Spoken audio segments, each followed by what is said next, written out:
Assistant professor L N Mishra college of business management Muzaffarpur अपने BEd के प्रथम वर्ष के छात्रों को कोर्स 2 कंटेम्पररी इंडियन एजुकेशन के तहत अरविंद घोष की शिक्षा दर्शन के बारे में आज बतलाना चाहता हूं।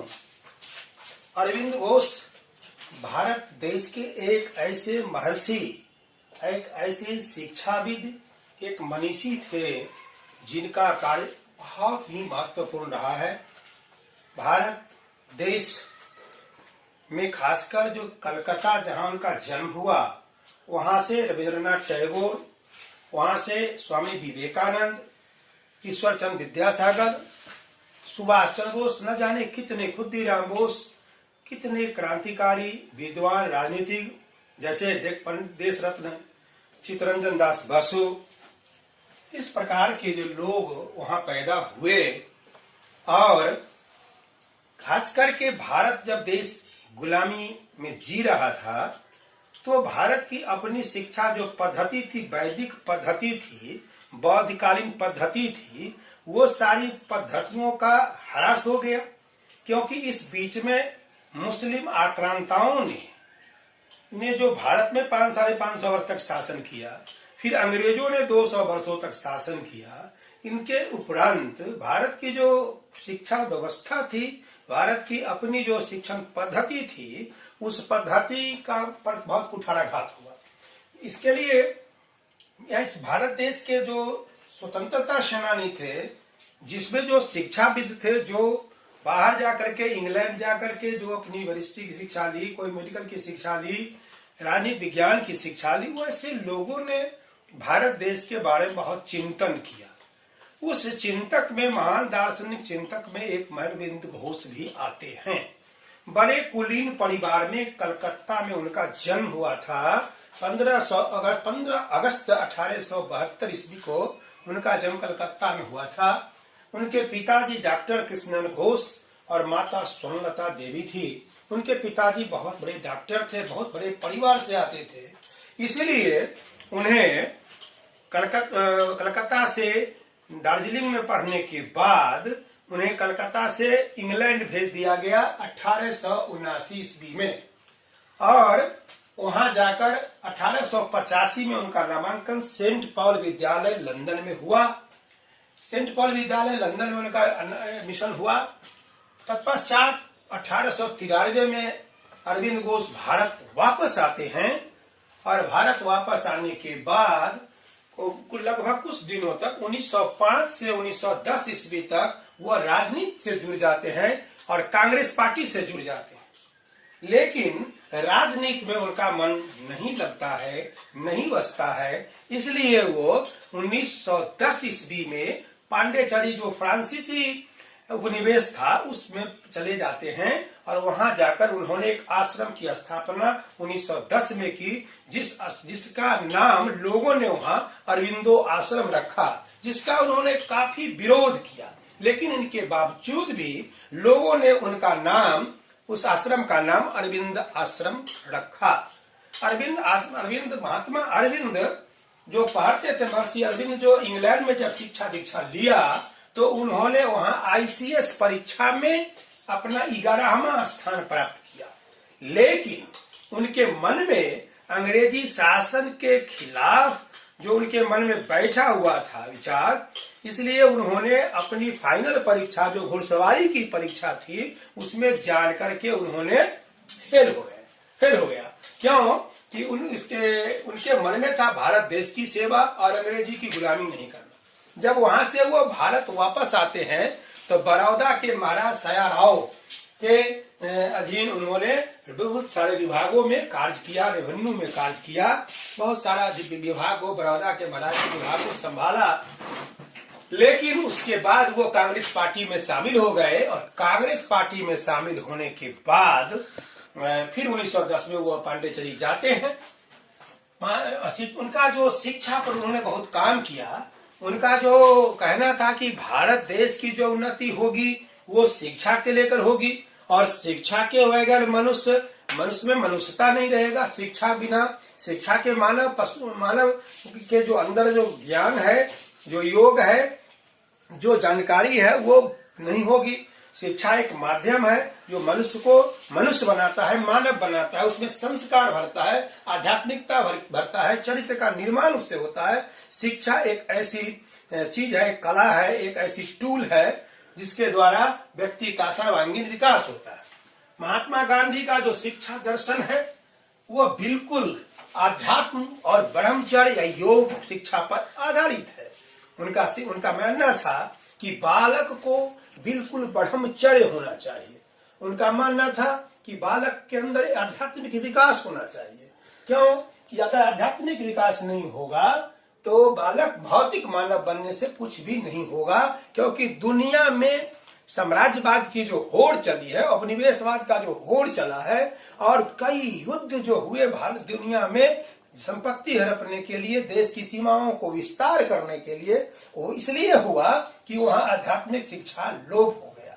तो भारत में आध्यात्मिक शिक्षा इसलिए दी जानी है कि भारत में मनुष्य मानव के काम आएगा। कैसे आएगा? जब उसके अंदर अध्यात्म का विकास होगा, उसके अंदर क्या होगा? ब्रह्मचर्य का विद्यार्थी पालन करेगा। तो उनका जो शिक्षा दर्शन है उसी पर आधारित शिक्षा दर्शन है। घोष के अनुसार शिक्षा का जो अंग है अंतःकरण या मानस। अंतःकरण के 4 अंग हैं। कौन कौन स्तर है? चित्त, मनस, बुद्धि और ज्ञान। चित्त, मनस, बुद्धि और ज्ञान, ये 4 स्तर हैं शिक्षा के अंतःकरण के या मनस के घोष के अनुसार। घोष व्यक्ति को आध्यात्मिक बनाना चाहता है। शिक्षा दर्शन में उन्होंने अपना कहा कि व्यक्ति को आध्यात्मिक शिक्षा देनी चाहिए, छात्रों को आध्यात्मिक शिक्षा देनी चाहिए, छात्रों को अपने शिक्षा के क्रम में ब्रह्मचर्य का पालन करना चाहिए और उन्होंने योग के द्वारा शिक्षा ग्रहण करने की बात उन्होंने कहा। उनके जो आधार है, जो मेन आधार है शिक्षा दर्शन का, वह है आध्यात्मिक, ब्रह्मचर्य और योग। उन्होंने शिक्षा में कहा, उनका उद्देश्य था कि शिक्षा की मातृभाषा में हो।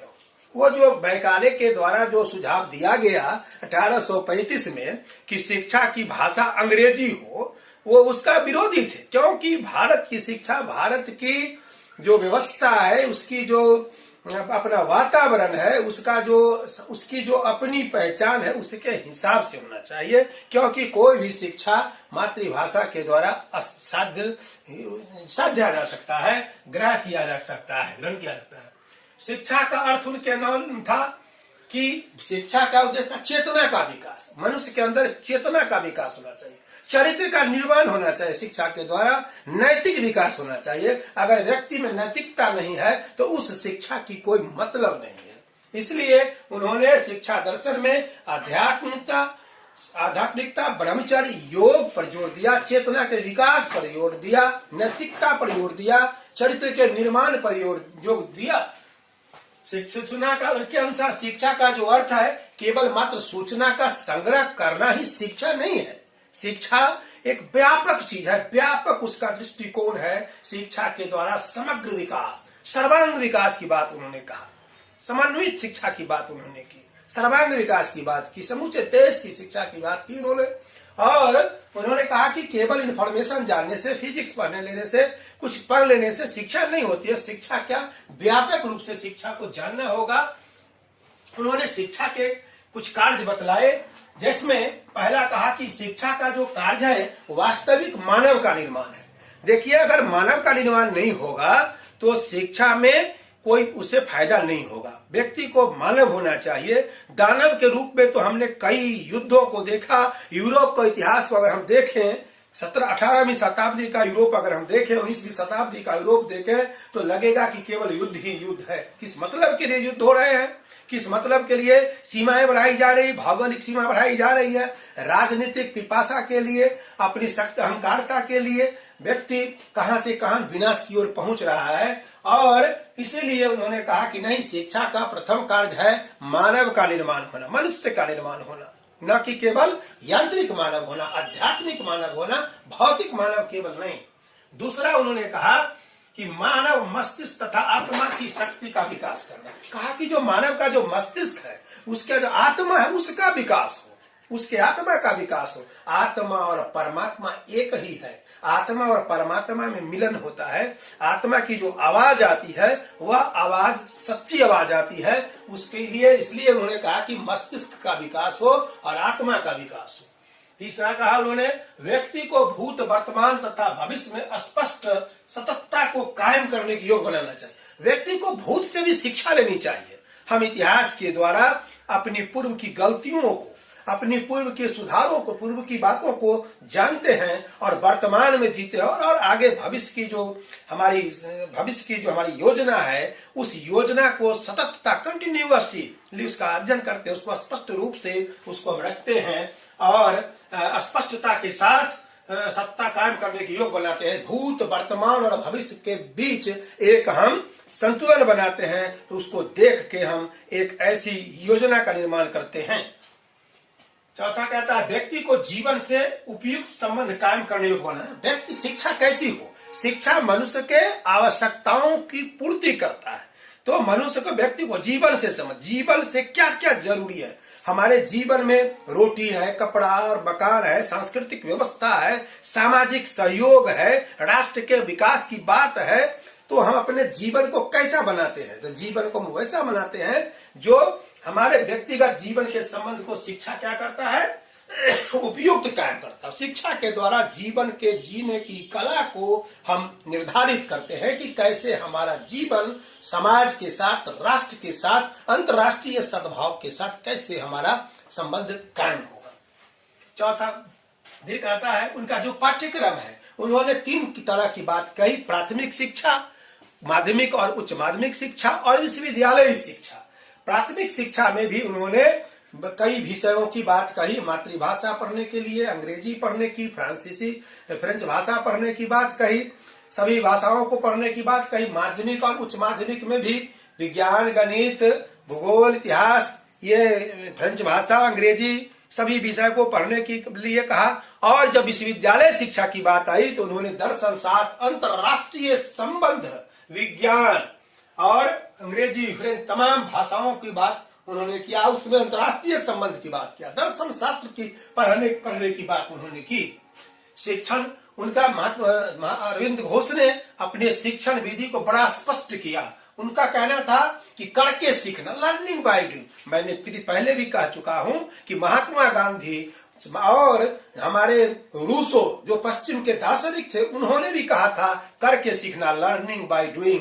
करके सीखना ये बड़ा महत्वपूर्ण है शिक्षण विधि में, कि क्योंकि देखा जाता है कि शिक्षक पहले शिक्षक केंद्रित शिक्षा में शिक्षक केवल बता देते थे और उससे बालक का ज्ञान नहीं हो पाता था। जब शिक्षक को चाहिए कि खुद बच्चों को करने दें, और बच्चा जब करता है तो वो उसके मस्तिष्क में, उसके जेहन में सदा हमेशा कायम रहता है।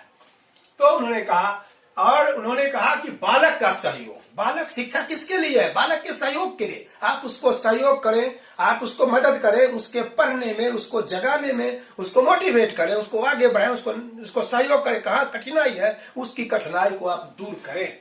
कहता है कि बालक की स्वतंत्रता, प्रेम और सहानुभूति का अर्थ, बालक की स्वतंत्र होना चाहिए कि बालक क्या उसकी रुचि है, क्या करना चाहता है, कब पढ़ना चाहता है, कब लिखना चाहता है, कब खेलना चाहता है। उसके मनोवैज्ञानिक जो उसका स्वभाव है, मनोवैज्ञानिकता को परखना चाहिए मनोविज्ञान के द्वारा कि बच्चा चाहता क्या है।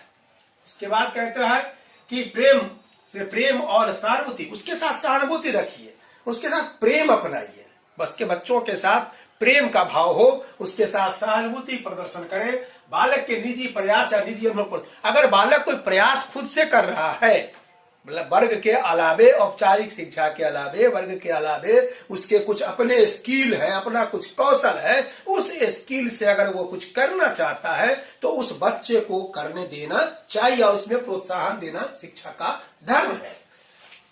कहता है बालक के निजी, फिर कहता है कि विषयों की प्रकृति के अनुसार बालक की शक्तियों का प्रयोग, विषयों की प्रकृति के अनुसार बालक के शक्ति का प्रयोग, क्या विषय है, उसकी क्या प्रकृति है, उसके अनुसार आपको मदद करना है, उसको मदद करना है।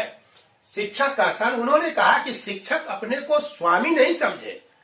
अरविंद घोष ने कहा कि बालक क्या जो बालक को केंद्रित शिक्षा होनी चाहिए और शिक्षक को कभी भी अपने को अहंकारी नहीं होना चाहिए, स्वामी नहीं समझना चाहिए, बल्कि उसको पथ प्रदर्शक की भूमिका होनी चाहिए, उसको सहानुभूति देना चाहिए, उसको मार्गदर्शक की भूमिका में आनी चाहिए। शिक्षक उसका स्वाभाविक मित्र की तरह कार्य करे, स्वाभाविक मित्र की तरह कार्य करे। और बालक का उसका विकास, बालक का जो स्थान है शिक्षा में, उनका कहना है कि बालक उसका जो विकास है उसकी प्रकृति, अभिरुचि, स्वभाव तथा धर्म के अनुसार करना चाहिए। बालक को समझना चाहिए कि उसकी अभिरुचि क्या है, इंटरेस्ट क्या है, उसका किस चीज में इंटरेस्ट है, उसके हिसाब से, उसके रुचि के हिसाब से, उसके धर्म के हिसाब से, उसकी प्रकृति क्या है, कैसा है, स्वभाव क्या है। वो प्रकृति का मतलब होता है उसकी स्वास्थ्य कैसा है, उसका क्या नेचर क्या है, क्या चाहता है, उसके हिसाब से हमें शिक्षा अर्थात उसके मदद करनी उसकी चाहिए। उन्होंने समन्वित शिक्षा पर बहुत जोर दिया, इंटीग्रल एजुकेशन। उन्होंने उसके उस व्यक्तिगत के 3 आयाम का संग्रहपूर्ण विकास, व्यक्तिगत के कहा कि शरीर, मस्तिष्क और आत्मा, ये तीनों का जो समन्वय होना चाहिए, शरीर, मस्तिष्क और आत्मा। महात्मा गांधी ने भी अपनी शिक्षा की परिभाषा में बताया था कि शिक्षा से मेरा अभिप्राय है बालक के मस्तिष्क, आत्मा, बालक के शरीर, मस्तिष्क, आत्मा में पाए जाने वाले सर्वोत्तम गुणों का सर्वांगीण विकास। वह बात यहाँ भी मिलता है। यहाँ भी वो कहते हैं कि व्यक्तिगत के तीनों आयाम का सामंजस्यपूर्ण विकास। तो शरीर, मस्तिष्क और आत्मा कहता है। दूसरा कहते हैं मानवता एक है, ऑल ह्यूमैनिटीज इज इक्वल। मानवता एक है, one, all humanity is one. मानवता एक है, मानवता सभी के लिए एक ही व्यवस्था है, मानव एक है, सबकी दुख, सबकी संवेदना, सबकी पीड़ा, सबकी व्यवस्था एक तरह की है। कहता है सामान्य शिक्षा के स्तर, पहला शारीरिक शिक्षा, शारीरिक शिक्षा, शरीर अगर हेल्दी, कहता है कि sound mind and sound body. कहता है अरस्तु ने भी कहा कि स्वस्थ शरीर में स्वस्थ मन का स्वस्थ मन का निवास होता है, इसलिए शारीरिक शिक्षा उसको मिलनी चाहिए जिससे वह स्वस्थ रहे। दूसरा कहता है जीवन सक्षम स्तर की, जीवन कैसे सक्षम होगा उसकी शिक्षा, उसकी चिंता करनी चाहिए, उसकी पढ़ाई उसकी होनी चाहिए। तीसरा कहता है शिक्षा का आध्यात्मिक स्तर, शिक्षा में आध्यात्म जरूर हो रहा है। आज आध्यात्म शिक्षा में समाप्त हो गया, जिसके कारण आप देखते हैं देश में विभिन्न तरह की समस्याएं सुरसा की तरफ मुंह वाए हुए हैं। आज नक्सलवाद, आतंकवाद, गैंगरेप, तमाम तरह की जो बातें हो रही हैं वो किस लिए हो रही है? इसलिए हो रही है कि ऐसी शिक्षा में आध्यात्मिक शिक्षा को लोप कर दिया गया, धार्मिक शिक्षा को हटा दिया गया। क्यों? कि भारत सेकुलर स्टेट है, इसके अलग संविधान है, इसके अलग कानून है, इसलिए जितना उसको अलग किया गया उतना ही इस देश में आप करप्शन आप देखते हैं आया। कहता है शिक्षा का मानसिक स्तर, उसका मानसिक स्तर क्या? बच्चे का मानसिक स्तर देखना होगा। हर व्यक्ति अपेक्षा करता है, अपने बच्चे से अपेक्षा करता है मेरा बच्चा IAS हो, मेरा बच्चा IITN हो, मेरा बच्चा रामानुजम हो, मेरा बच्चा SC वर्मा हो, मेरा बच्चा गलीलियो हो, मेरा बच्चा आर्किमिडीज हो, आइंस्टीन हो। नहीं, आपको उसके जीवन स्तर को, उसके मानसिक स्तर को समझना होगा। शिक्षा का आध्यात्मिक स्तर, उसका आध्यात्मिक स्तर की बात होना चाहिए शिक्षा में, कि उसका आध्यात्मिक स्तर पर हमको ध्यान देना होगा कि मानसिक स्तर पर मानसिक विकास कैसे होगा, अध्यात्म का कैसे विकास होगा। जब आपके पास व्यक्ति जब आध्यात्मिक होगा तो निश्चित रूप से वह चरित्रवान होगा, नैतिकता उसके अंदर होगी, सांस्कृतिक पृष्ठभूमि उसके अंदर होगी। फिर कहता है अनुशासन, कहते हैं अरविंद घोष कहते हैं शारीरिक शिक्षा के घोर दंड के विरोधी थे, शारीरिक दंड के घोर विरोधी थे। उनका कहना था कि बच्चों के साथ ऐसा व्यवहार बनाइए, सकारात्मक व्यवहार बनाकर उसके हृदय को परिवर्तन कीजिए, उसको नैतिकता के साथ उसको मित्रवत व्यवहार करिए, दोस्त की तरह व्यवहार करके, सहानुभूतिपूर्ण व्यवहार करके, प्रेम पूर्वक व्यवहार कर उसको उसकी गलतियों को दूर करिए, उसके साथ मित्र बनिए। इस प्रकार से अरविंद घोष की जो शिक्षा दर्शन है वह शिक्षा दर्शन आध्यात्म, ब्रह्मचर्य और योग पर पूर्णतः आधारित है। उन्होंने कहा था कि नैतिक शिक्षा का विकास हो, उन्होंने कहा चारित्रिक विकास हो, उन्होंने कहा था कि मनोविज्ञान के द्वारा संवेगात्मक चार हो, उसका मनोविज्ञान के द्वारा उसका जो है सो उसका अध्ययन हो, गहन अध्ययन हो। उन्होंने कहा था कि मातृभाषा के द्वारा शिक्षा दी जानी चाहिए। उन्होंने कहा था कि नैतिकता की शिक्षा होना चाहिए, मानव की शिक्षा होनी चाहिए, मानवता की शिक्षा होनी चाहिए कि मानवता एक है, मानव एक है। ऐसी शिक्षा का उन्होंने पुरजोर वकालत किया और उन्होंने बताया कि इसी शिक्षा से हमारे देश का उद्धार होगा। और उन्होंने शिक्षा के अंतर्गत 3 बातें जो कही, प्राथमिक शिक्षा, माध्यमिक और उच्च माध्यमिक शिक्षा के अंतर्गत उन्होंने विज्ञान, अंग्रेजी, फ्रेंच, दूरभाषा, अंतर्राष्ट्रीय संबंध, दर्शन शास्त्र, भौतिकी, भूगोल, समाज विज्ञान, इतिहास, तमाम विषयों को पढ़ने की भी बात अवधारणा उन्होंने रखी और 3 स्तरों में उन्होंने बांटा, प्राथमिक, उच्च माध्यमिक और विश्वविद्यालय। जिस शिक्षा को पहले अंग्रेज ने भी इसकी सिफारिश किया था वुड डिस्पैच के बाद कि प्राथमिक शिक्षा हो, माध्यमिक शिक्षा हो, उस शिक्षा की बात पहले भी आई थी। उसी अरविंद घोष ने इन शिक्षा की पुरजोर वकालत किया और उन्होंने बिल्कुल आध्यात्मिक साधन, ब्रह्मचर्य और योग पर काफी जोर दिया, चरित्र के निर्माण पर योग दिया। इसलिए आप सभी लोग उन ऐसी शिक्षा की महत्ता सब दिन रहेगी, चाहे कितनी भी भौतिकता हो जाए, विज्ञान पढ़ी जाए। उन्होंने कहा अध्यात्म की बात, उन्होंने कहा भाषा की बात, भाषा फ्रेंच भाषा, अंग्रेजी भाषा, इसलिए कि हमको दुनिया के देशों को जानने के लिए, दुनिया के देशों को इतिहास को जानने के लिए, दुनिया के देशों के विकास को समझने के लिए, वैज्ञानिक प्रगति को समझने के लिए हमें दूसरी भाषा की भी जानकारी होनी चाहिए। तभी हम दुनिया के लोगों से अपना तारतम्य बना सकते हैं। इसलिए अरविंद घोष की जो शिक्षा दर्शन है वह बिल्कुल ही प्रासंगिक है, बहुत ही प्रासंगिक है, क्योंकि अरविंद घोष ने बड़ी शोध करके इन बातों को लिखा था और इनको अपने जीवन में भी आपको भी अमल करना होगा, क्योंकि बिना चरित्र, बिना नैतिकता का कोई भी काम संभव नहीं है। आप कितनी भी ऊंचाई पर पहुंच जाए, विकास की कितनी भी दूरी आप तय कर ले, लेकिन जब तक आपके अंदर ह्यूमैनिटी नहीं होगा, जब तक आपके अंदर मोरालिटी नहीं होगा, जब तक आपके अंदर इथिक्स नहीं होगा, तब तक आपका विकास संभव नहीं है, तब तक शांति आपके जीवन में शांति नहीं होगी। धन्यवाद।